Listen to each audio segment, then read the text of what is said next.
तर हे नाव अनेकांच्या हृदयावर कोरलं गेलेलं नाव आहे. ज्या पद्धतीनं अनेक स्टॅच्यूवर राम सुतार यांचं नाव कोरलेलं आहे.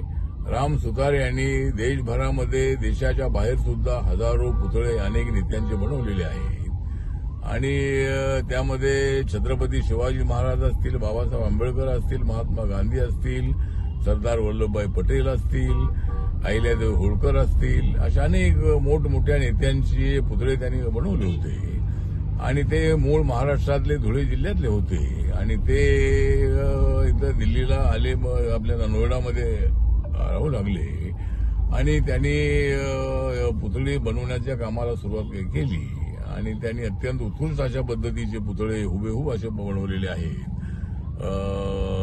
त्यांना भारत सरकारने पद्मश्री पद्मविभूषण किताबाने त्यांना गौरव त्यांचा केलेला आहे.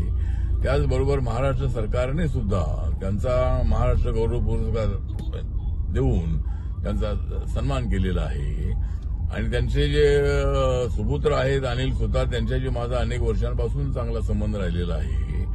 त्यामुळं आता एवढीच अपेक्षा आहे की राम सुतार यांचं नाव पुढेही चालत राहिलं पाहिजे. यासाठी अनिल सुतार हे त्यांचं काम अपुरं काम पूर्ण करत राहतील अशी त्यांच्याकडे आमची विनंती आहे आणि मला वाटतं की हे साऱ्या महाराष्ट्राचं नव्हे तर साऱ्या देशाचं मोठं नुकसान झालेलं आहे. मी माननीय नरेंद्र मोदी सरकारच्या वतीने या जे सामाजिक न्याय आणि अधिकारिता मंत्रालयाचा राज्यमंत्री म्हणून त्यांना आम्ही भावपूर्ण आदरांजली अर्पण करतो आणि त्यांच्यासारखा एक फार मोठा जो कलाकार आहे तो कलाकार आमच्यातून निघून गेलेला आहे. त्यांचं मी या ठिकाणी स्मरण करतो. जय भीम, जय भारत, जय महाराष्ट्र.